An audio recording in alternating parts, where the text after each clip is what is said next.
جیسے کہ اسلام میں جمعہ عزت والا ہے، عیسائیوں کے لیے اتوار، ہندوؤں کے لیے منگل، اسی طرح یہودیوں کے لیے ہفتے کا دن محترم تھا، مگر فرق اتنا ہے کہ اسلام میں صرف ان لوگوں پر جن پر جمعہ کی نماز فرض ہے۔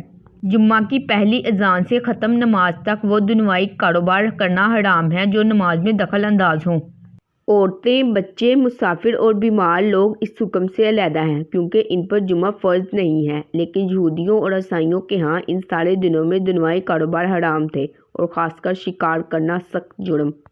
حضرت موسیٰ علیہ السلام کے بعد یہ واقعہ پیش آیا کہ بنی اسرائیل کی ایک جماعت شہر ایلا میں رہتی تھی جو مدینہ منورہ اور شام کے درمیان ہے۔ یہ لوگ مچھلی کے بہت شوقین تھے۔ رب کی شان یہ کہ ہر ہفتہ اس دریا میں بے شمار مچھلیاں نمودار ہوتی تھیں، یا ان کے امتحان کے لیے یا اس مچھلی کی زیارت کے لیے جس کے پیٹ میں حضرت یونس علیہ السلام رہتے تھے۔ باقی دنوں میں سب مچھلیاں غائب ہو جاتی تھیں۔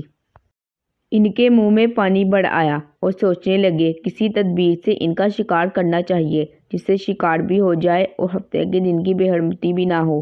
آخر ان عقل مندوں نے یہ بہانہ سوچا کہ دریا کے ارد گرد بہت گہرے غار کھود دیے اور دریا سے اس غار تک نالیاں بنا دی۔ جمعے کی شام کو ان نالیوں کا منہ کھول دیتے تھے کہ پانی کے ساتھ مچھلیاں ان گڑھوں میں آ جائیں۔ اتوار کے دن ان گڑھوں سے پکڑ لیتے تھے اور کہتے تھے ہم ہفتے کو شکار نہیں کرتے۔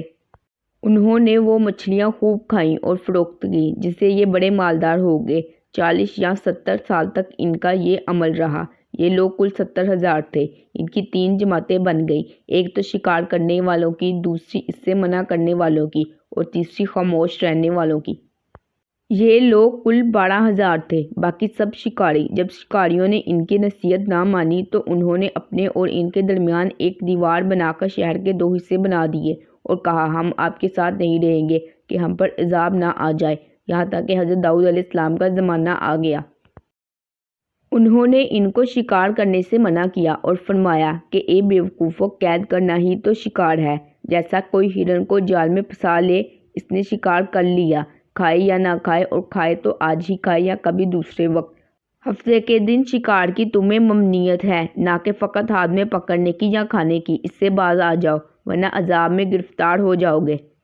شکاریوں نے کہا کہ ہم تو بہت عرصہ سے یہ کام کر رہے ہیں، اگر یہ برا ہوتا تو اب تک ہم کو امن کیوں ملتی۔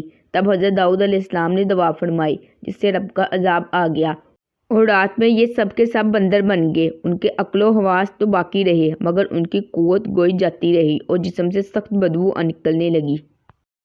صبح کے وقت اس محلے کو لوگوں نے دیکھا کہ نہ تو اس محلہ سے کوئی آدمی آتا ہے اور نہ ہی کوئی آواز، نہ کوئی دھواں وغیرہ نکلتا ہے، تو یہ دیواروں پر چڑھ کر ان لوگوں کے گھر داخل ہو گئے۔ وہ بندر ان کو دیکھ کر ان کی طرف دوڑے اور ان کے قدموں پر لیٹنے لگے اور ان کے کپڑے سونگھتے اور روتے تھے۔ ان لوگوں نے کہا کہ ہم نے کیا تمہیں شکار کرنے سے منع نہ کیا تھا؟ وہ بندر سر ہلاتے اور آنسو ان کے رخساروں پر بہتے تھے۔ اس حال پر ان کو 3 روز گزر گئے اور سب ہلاک کر دیے گئے، نہ کوئی باقی بچا اور نہ ان کی نسل چلی۔ لوگوں میں یہ مشہور ہے کہ موجودہ بندر ان کی ہی نسل میں سے ہیں، لیکن یہ غلط ہے۔ ان سے پہلے بھی بندر تھے اور یہ موجودہ بندر ان سے پہلے بندروں کی اولاد میں سے ہیں، کیونکہ صحیح روایت میں ہے کوئی بھی مسخ شدہ قوم 3 دن سے زیادہ نہیں جیتی، نہ کھاتی ہے نہ پیتی ہے اور نہ ہی ان کی نسل چلتی ہے۔